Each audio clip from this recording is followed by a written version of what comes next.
kalau dulu jam 8 mulai, jam 4 selesai satu pasien, mungkin sekarang jam 8 mulai, jam 4 selesai 2 pasien. Oke. Jadi kira-kira di kamar operasi mungkin sekitar 3 sampai 4 jam gitu, kalau tidak ada komplikasi ya. Jadi sekarang operasi jantung menurut saya lebih cepat, lebih aman, dan bukan lebih mudah karena mungkin sangat sering dilakukan, jadi gerakannya lebih efektif ya.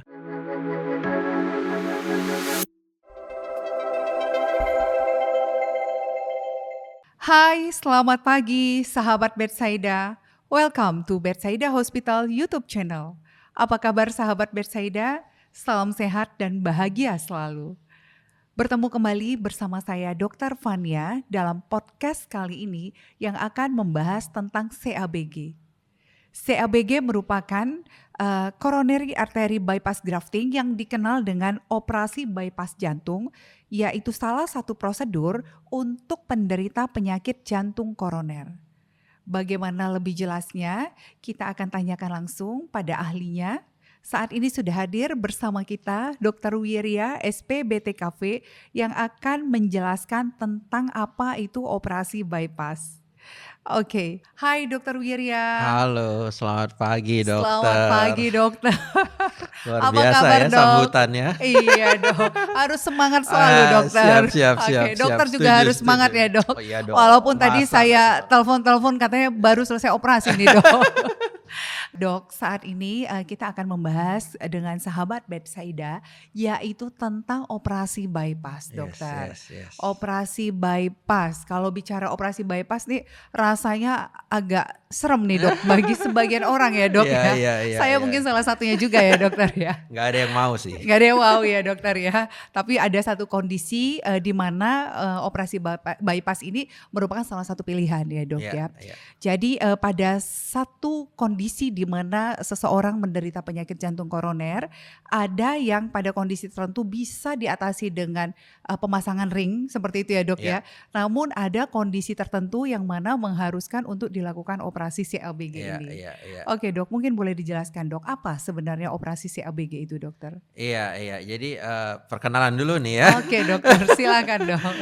Saya Wirya, saya adalah bedah jantung. Memang setiap hari saya mengerjakan operasi jantung. Gak cuman bypass koroner, tapi operasi ganti katup, operasi pada penyakit jantung bawaan yang pada dewasa. Jadi hampir setiap hari mungkin mengerjakan 1-2 operasi jantung. Misalnya seminggu saya kerjakan 8 pasien, mungkin 5 atau 6-nya adalah bypass koroner. Jadi sebegitu banyaknya ternyata orang melakukan bypass koroner. Artinya kalau sudah begitu banyak orang melakukan bypass koroner, pasti hasilnya juga sudah cukup baik gitu. Kecuali operasi cuma satu dalam seminggu atau 1 dalam sebulan, mungkin hasilnya nggak baik. Tapi sebegitu banyaknya pasien yang kita operasi dan hasilnya cukup baik. Yes, Dokter Wirya, tepat sekali dok. Artinya memang dokter saat ini memang masih aktif di rumah sakit khusus untuk jantung ya dok ya. Karena memang keahlian dari Dokter Wirya, sahabat Betsaida, saat ini beliau masuk dalam tim cardiac center yang ada di Betsaida Hospital bersama dengan profesional lainnya.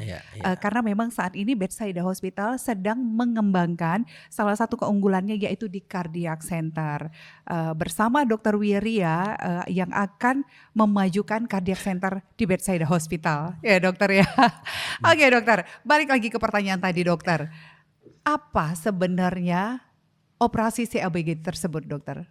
Boleh dijelaskan mungkin lebih awam lagi dok, supaya semua sahabat Betsaida memahami dan tidak takut dengan yang namanya operasi CABG.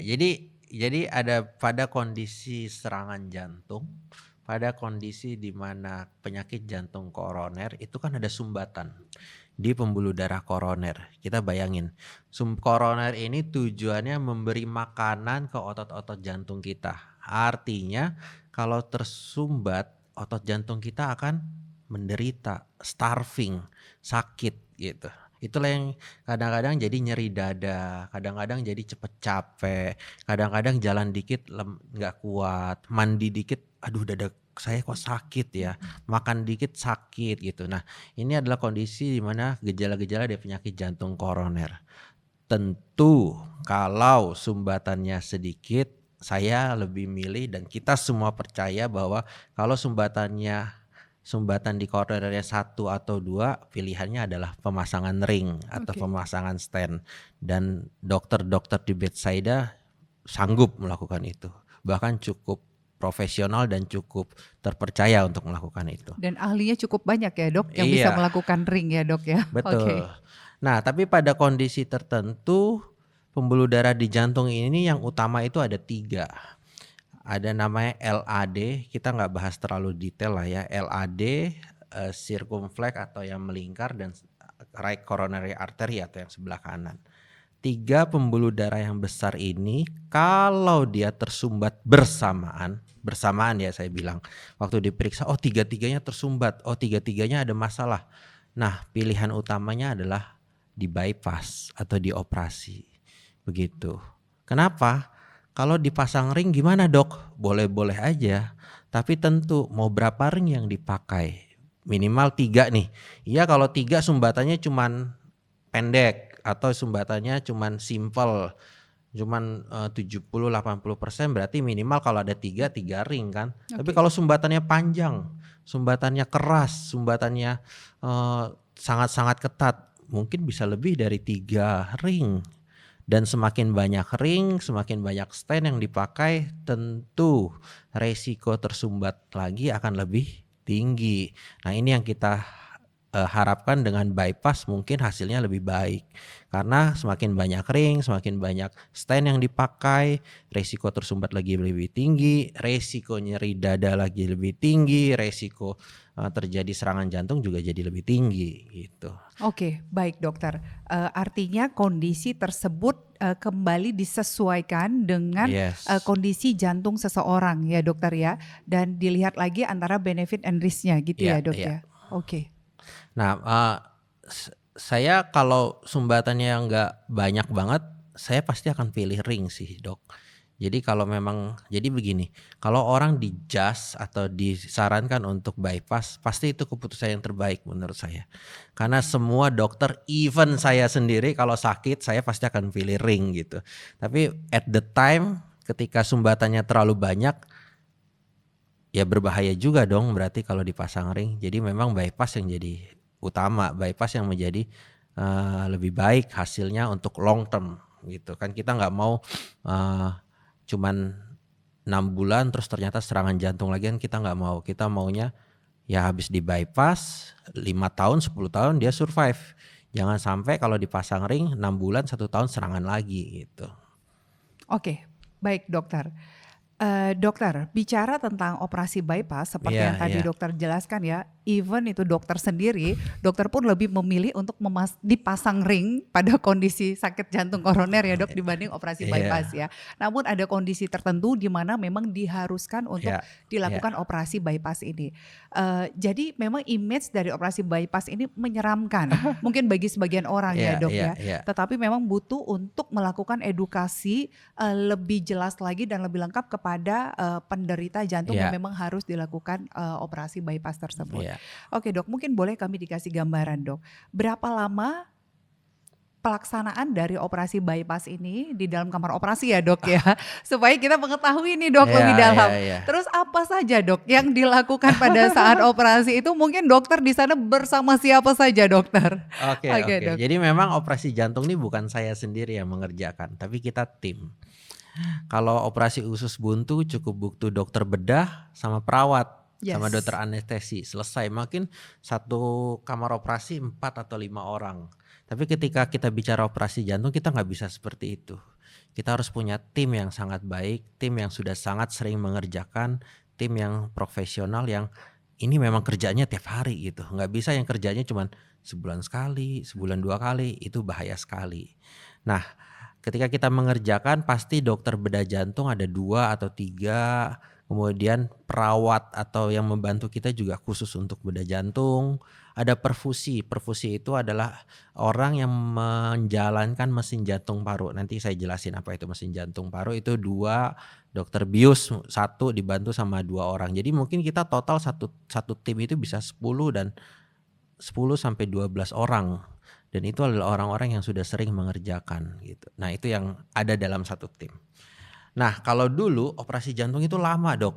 Oke. Kita misalnya mulai dari jam 8 kemudian mungkin selesai jam 4 jam 5 sore gitu. Sekarang kalau kita dengan tim yang cukup oke dan sering, kalau dulu jam 8 mulai jam 4 selesai satu pasien, mungkin sekarang jam 8 mulai jam 4 selesai 2 pasien.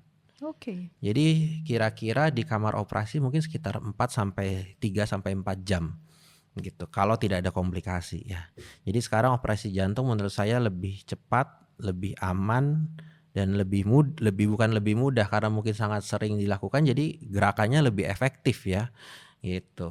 Jadi harapannya kita bisa kerjakan 3-4 jam atau maksimal 5 jam kita udah selesai gitu. Baik Dok, ini penjelasan, yang sangat penting sekali untuk sahabat bedsida ketahui ya dokter ya. Ya. Dokter, pertanyaan berikutnya, lebih sering dengan komplikasi atau tanpa komplikasi yang dokter hadapi selama ini dokter? Tergantung ya, tergantung kondisi pasien. Gini, kalau pasien kadang-kadang gini kan, pasien, "Ibu mungkin, lebih baik dioperasi." Terus apa yang dilakukan pasti? "Oh nanti saya pikirin dulu ya, saya tanya dulu, tanya ke A, tanya ke B, eee eee, ke dokter ini, ke dokter itu." Jadi misalnya tahun ini dia disuruh operasi, tahun depan baru melakukan operasi. Oke, Nah, ditunda-tunda seperti itu ditunda-tunda. Jadi dokter? ketika proses penundaan itu ternyata kondisi jantungnya makin lemah. Iya dong, karena kan dia ada sumbatan, ototnya starving, ototnya sakit. Oke, Makin lama makin ditunda, ototnya ada yang mati dong. oke. Sehingga performa jantungnya jadi lemah. Ketika performa jantungnya lemah, pasti operasi jadi lebih sulit. Hasil jadi lebih nggak baik. Tapi ketika performa jantung masih bagus, Oke. hasil akan lebih baik gitu. Jadi patokannya kalau fungsi jantung di atas 50%, kekuatan pompa jantung di atas 50%, biasa hasilnya baik. Oke, artinya dalam kondisi itu, pada kondisi pasien di mana dia datang terlambat, itu membuat hasilnya akan berdampak pada hasilnya, Betul, seperti itu ya dokter betul. ya? Angka survivalnya pasti akan lebih turun ketika fungsi jantung di bawah 50%. Jadi saya akan sangat happy kalau dapat pasien, butuh operasi terus fungsi jantung 50%. Oh saya happy. Artinya saya bisa bilang mungkin hasilnya 99% akan baik gitu. Tapi ketika di bawah itu, kita harus jelasin bahwa ada resiko yang cukup lebih tinggi gitu. Oke, baik dokter. Mungkinnya itu saya coret ya dokter, pasti Kan nggak boleh. 99,9%. Oke, baik dokter. Dokter, apa yang dokter lakukan kepada pasien untuk menjelaskan tentang operasi bypass ini sehingga pasien tidak merasa takut Dok?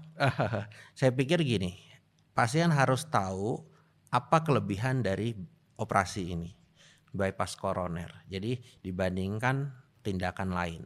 Contoh begini, kita tahu orang yang dilakukan bypass itu kan sumbatannya 3.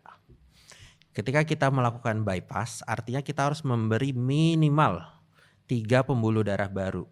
Kan beda, kalau pasang ring, sumbatannya yang tersumbat dibuka kembali kemudian dipasang ring sehingga sumbatannya diperbaiki terus aliran darah lancar. Berbeda konsepnya dengan bypass. Kalau bypass itu kita tambah jalur baru, kita tambah pipa baru, kita tambah pembuluh darah baru ke area setelah sumbatan. Nah, ketika dia tersumbatnya 3, berarti kita minimal kasih 3 dong. Bahkan kadang-kadang saya operasi, kadang saya kasih 4 atau kasih 5 pembuluh darah baru. Nah menurut saya ini benefit yang lebih baik ketika kita melakukan cuma pasang ring. Ketika kita melakukan bypass, kita memberikan pembuluh darah baru 3-4 ke area yang sakit sehingga performa jantungnya akan kembali lebih baik. Jadi kalau ditanya gimana supaya meyakinkan supaya pasien mau operasi, pasien harus tahu benefitnya. 1, pembuluh darah yang diberikan bisa 3 sampai lebih. Yang kedua, penelitiannya long termnya pun lebih bagus gitu. Long termnya apa? Resiko serangan jantung kembali, resiko nyeri dada kembali, perbaikan gejala umum, pasien yang awalnya sesak jadi nggak sesak, pasien yang awalnya sakit kalau melakukan aktivitas jadi nggak sakit. Dan resiko intervensinya juga lebih sedikit. Artinya kalau misalnya hari ini dioperasi, harapannya 5 tahun atau 10 tahun lagi nggak ada intervensi lagi gitu. Menurut saya itu benefitnya.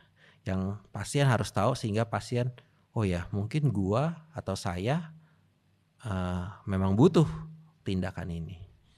Seperti itu dok. Baik dokter.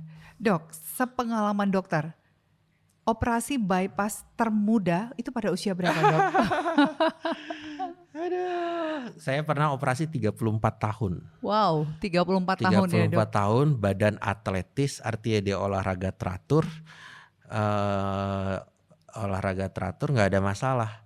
Jadi dia tiba-tiba serangan jantung, terus didiagnosis, dicoba untuk dipasang stent, ternyata nggak berhasil. Itu kondisi sudah dipasang stent dulu dok? Dicoba, Dicoba, tapi ternyata oke. tidak berhasil. Ternyata sumbatannya sangat keras, terus ternyata nggak berhasil pasang stent, terus kita lakukan bypass.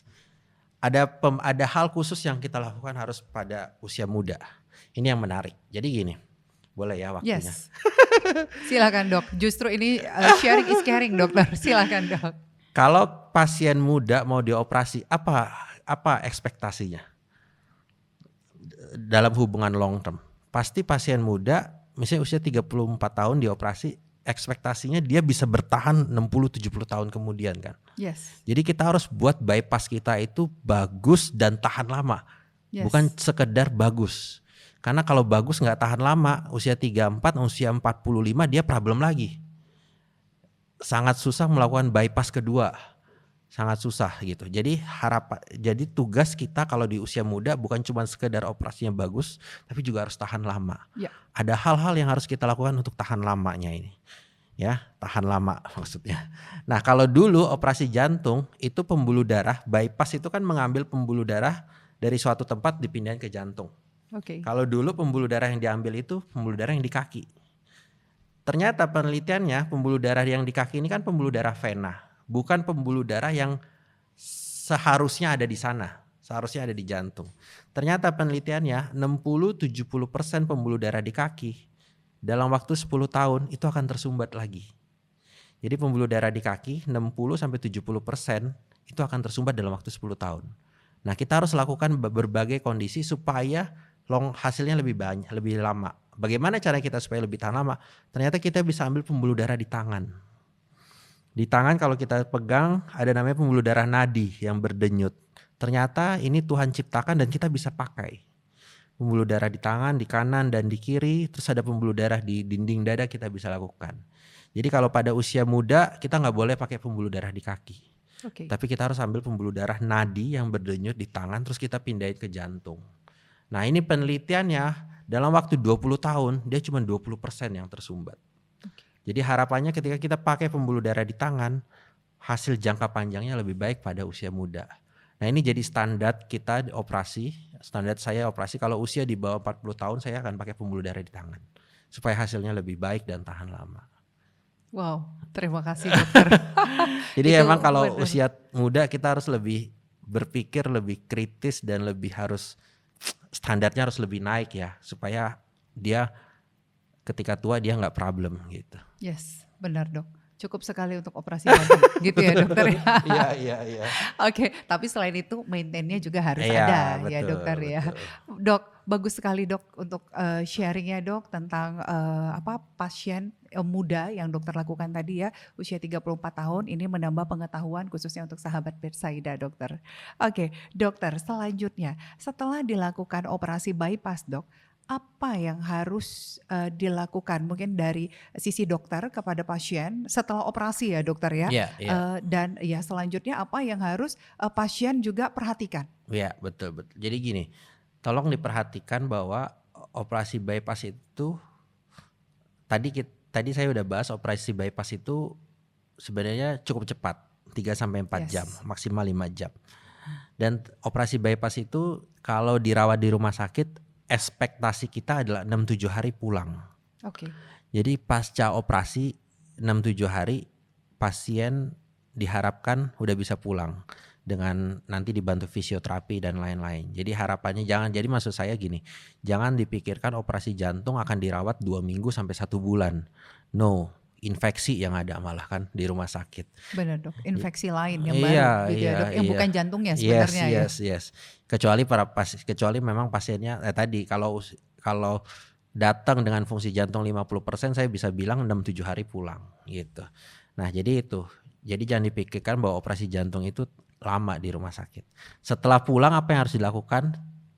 Yang pertama yang harus dilakukan 3 bulan atau 6 bulan pertama adalah memperbaiki kondisi fisik. Karena kita tahu operasi jantung kan operasi besar. Kita siapin darah yang cukup banyak, dadanya dibelah, pemulihannya 1 minggu, tapi ini adalah operasi yang cukup besar. Walaupun sekarang lebih cepat, lebih gampang dan lebih baik, tapi operasi cukup besar. Jadi performance fisik itu akan turun pasti di 3 bulan sama 6 bulan pertama. Jadi tugas kita sebagai dokter dan tim 6 bulan pertama adalah memperbaiki performance dia. Apa itu performance? Jalannya bisa jauh lagi, naik tangga bisa naik 1-2 tingkat, aktivitas fisik tidak boleh terganggu gitu. Lama-lama bisa menyetir lagi atau bisa naik motor lagi. Nah itu 6 bulan pertama. Itu tanggung jawab ada di kita. Kita dan terutama dokter rehab untuk memperbaiki kondisi fisik dia. Nah setelah 6 bulan itu baru berpikir untuk obat-obatan yang harus dijaga. Ya 3 bulan 6 bulan pertama tetap pakai obat-obatan, tapi ada PR tambahan di 6 bulan pertama adalah memperbaiki kondisi fisik. Tapi setelah itu adalah tim dari dokter jantung untuk menjaga operasi kita. Apa contohnya? Hidup sehat, olahraga teratur, makan harus dijaga, istirahat yang cukup. Obat yang penting pengencer darah itu penting. Obat anti kolesterol itu penting. Nah 2 obat ini yang penting supaya apa? Bukan untuk nyusah-nyusahin pasien, supaya nggak dioperasi ulang. Siapa yang mau dioperasi ulang kan? Jadi menurut saya obat-obatan itu penting dan pola hidup sehat itu penting supaya nggak operasi ulang. Oke dokter, dok menarik sekali pertanyaan nyambung yang dokter sampaikan tadi tentang obat pengencer darah. Apakah obat pengencer darah ini harus diminum seumur hidup dokter? Ya. Bagi penderita yang operasi jantung yang dokter lakukan? Gini, kalau pasien pasang stent itu harus. Oke. Harus banget. Karena apa? Orang yang pasang stent itu kan benda asing stent itu. Kalau kita nggak minum pengencer darah bisa resiko tersumbat. Kalau tersumbat dia pasti serangan jantung. Kalau bypass harus nggak? Tetap harus. Tapi tujuannya berbeda. Tujuannya adalah supaya hasil bypass kita long term. Supaya tuh hasil bypass kita tahan lama dan gak terjadi serangan-serangan lagi. Tapi kalau lupa 1, 2, 3 hari oke lah. Karena kan pembuluh darah asli tubuh dia sendiri yang dipakai.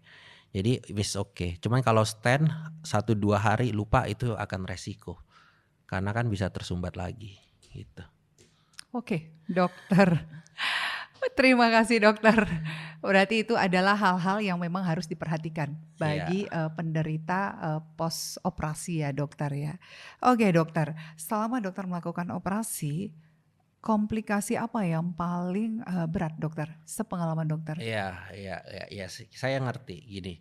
Operasi jantung walaupun lebih cepat, lebih baik hasilnya pasti tetap ada resiko. Namanya juga operasi jantung. Nah, apa komplikasi? Ada komplikasi yang saat itu kita bisa temui, ada komplikasi yang jangka panjang. Komplikasi yang pertama yang kita hadapi pasca operasi jantung adalah perdarahan. Ya dong, kita operasi buka dada, bermain atau operasi di mana jantung itu kan pusat kumpulnya darah kan, pompa darah. Jadi resiko perdarahan akan sangat tinggi. Yes, dan sebenarnya kalau untuk resiko perdarahan bukan hanya operasi jantung ya dokter ya. Semua juga. Operasi pasti ada resiko perdarahan jantung ya dok. lebih sadis. Yes, benar. Tetapi bukan satu hal yang tidak bisa diatasi. Betul, ya dokter. Betul. Kita dokter bedah jantung itu sangat terbiasa lihat darah. Mungkin kalau dokter bedah lain lihat darah langsung kaget. Kita kalau ada perdarahan, oh itu toh perdarahan. Jadi lebih santai. Jadi gini, resiko pertama pasti perdarahan. Karena kita bermain di area yang banyak darah. Tapi pasti saat kita tutup rongga dada, kita akan cek berulang-ulang minimal 2-3 kali bahwa gak ada sumber perdarahan. Tapi kan kita ngecek saat ini bisa saja sampai di ICU ada perdarahan itu tetap bisa. Jadi resiko pertama perdarahan. Resiko kedua adalah gagal ginjal. Kenapa bisa gagal ginjal? Karena saat operasi kita tekanan darah itu mungkin kita maintain gak terlalu tinggi. Jadi kita operasi kita maintain sekitar tekanan darah cuma 70-80. Pada pasien-pasien yang ginjalnya problem dengan tensi segitu kadang-kadang ginjalnya problem. Apa yang kita lakukan kalau terjadi gagal ginjal? Kalau bisa saja sampai cuci darah. bisa terjadi sampai cuci darah. Kalau dia sebelumnya tidak cuci darah, mungkin dia perlu cuci darah pasca operasi, biasanya cuci darahnya nggak selamanya. Jadi cuma 2-3 kali habis itu sudah. Ya, itu jadi kalau resiko gagal ginjal. Yang ketiga adalah resiko stroke. Karena kadang-kadang intervensi di jantung bisa gangguan ke stroke, terutama pasien-pasien yang punya riwayat stroke. Kalau memang nanti terjadi stroke, kita akan minta tolong dokter saraf untuk bantu kita. Di bedside tentu ada dokter saraf kan. Ya. Jadi dokter saraf yang akan bantu kita. Resiko keempat adalah kematian. Ya, tadi saya bilang kalau fungsi jantungnya normal, kita operasi dengan persiapan yang cukup baik, tidak dalam kondisi emergensi, hasilnya 99% akan baik. Tapi ketika fungsi jantungnya rendah, tentu resiko kematian akan lebih tinggi. Makanya saya bilang kalau memang dijudge untuk operasi, diputuskan untuk operasi, dipikirkannya jangan lama-lama. Oke. Pikirin di saat ya, kondisi jantung masih bagus. Karena ketika kondisi jantung udah turun, maju salah, mundur salah. Ya. Kita makin tunda, makin gak bisa jadi operasi, malah bagi resiko. Kita maju pun resiko gitu. Jadi ketika diputuskan, oh mungkin ibu atau bapak perlu operasi, pikirinnya jangan lama-lama. Oke. Karena kalau mempersiapkan operasi jantung itu bukan hari ini operasi besok operasi, hari ini diputuskan besok operasi. Ada persiapan-persiapan yang kita harus lakukan. Periksa gigi, periksa THT, pengencer darah harus stop. Mungkin mentok-mentok 2 minggu baru bisa operasi gitu. Okay.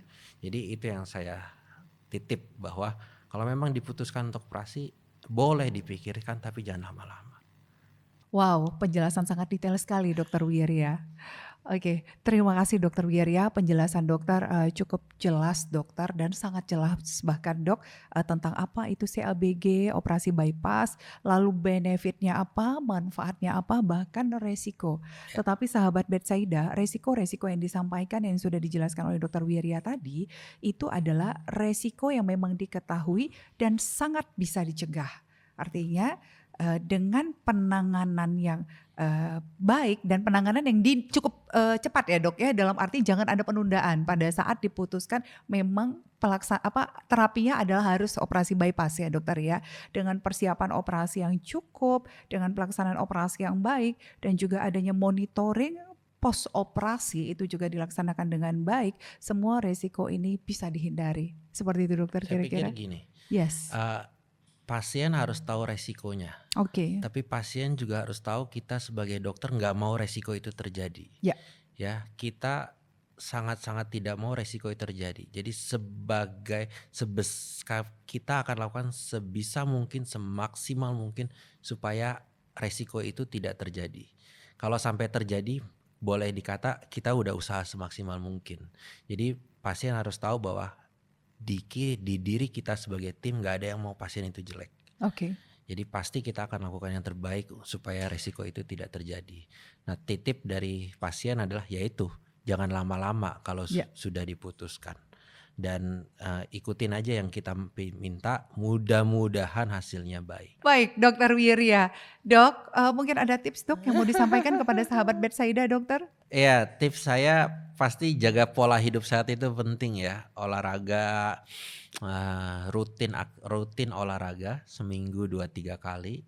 Kemudian kalau ada gejala ya ke dokter. Jangan langsung ke dokter bedah kok, dokter jantung dulu kok. Kalau ada nyeri dada, kadang saya dikonsul masalahnya. Jadi kalau ada nyeri dada ke dokter jantung dulu supaya dilihat. Mungkin ada penyebab lain, ternyata sakit mah atau sakit yang lain. Dan setelah diperiksa ternyata butuh pasang ring doang, it's okay. Menurut saya itu baik gitu. Tidak harus semuanya dibedah, dan saya juga gak suka apa-apa dibedah gitu. Tapi ketika sudah diputuskan untuk dioperasi, dipikirkan dalam waktu yang gak cukup lama sehingga kita bisa hasilkan yang baik. Kira-kira seperti itu. Dan operasi jantung dan saya mau pastikan bahwa sekarang operasi jantung di Indonesia sudah cukup sangat baik. Banyak center yang bisa mengerjakan, banyak dokter yang mulai mengerjakan, dan percayalah, intinya gini, jangan sampai keluar negeri sih. Yes, itu maksud saya dokter. Di negeri kita juga banyak tenaga-tenaga ahli yang sudah banyak melakukan operasi jantung ya dok ya. Betul. Saya baru kembali dari China selama 3 bulan untuk sekolah, ternyata di Cina itu operasi bypass koroner itu lebih sedikit dibandingkan di Indonesia. Mereka seminggu mungkin cuman 1 dokter bedah mungkin cuma ngerjakan 2 atau 3. Di kita bisa 5 sampai 8. Jadi itu. Jadi bypass koroner menurut saya hasilnya sudah sangat baik di Indonesia dan yuk percaya sama tim kita di Indonesia dan kita akan lakukan yang terbaik. Yes, terima kasih Dokter Wirya. Oke, sahabat Betsaida, seperti yang Dokter Wirya tadi sampaikan, tetap jaga pola hidup sehat supaya kita pun semakin sehat dan terhindar dari penyakit-penyakit. Karena Dokter Wirya sendiri sebagai seorang dokter spesialis bedah jantung juga tidak mengharapkan pasien-pasien semuanya dilakukan pembedahan ya dok. Kalau sahabat Betsaida punya keluhan untuk jantung, silakan konsultasi ke dokter jantung sehingga ada penanganan lebih dini ya dokter ya, sehingga tidak harus sampai di bypass. Namun jika sahabat Betsaida ternyata memiliki satu kondisi yang harus dilakukan operasi bypass, jangan takut, jangan khawatir lagi karena di negeri kita sendiri sudah banyak dokter-dokter yang ahli untuk melakukan operasi jantung ini, dan salah satunya di Betsaida Hospital, di mana di Betsaida Hospital saat ini kita sedang mengembangkan yaitu Cardiac Center yang mana di dalamnya terdapat tim-tim dokter spesialis jantung dan juga adanya dokter spesialis bedah jantung yang sudah ahli di bidangnya. Terima kasih sahabat Betsaida untuk tetap menyaksikan podcast Betsaida Hospital. Jangan lupa untuk saksikan podcast kita lainnya. Jangan lupa like, subscribe Betsaida Hospital YouTube channel. Saya Dr. Fania undur diri. Sampai jumpa.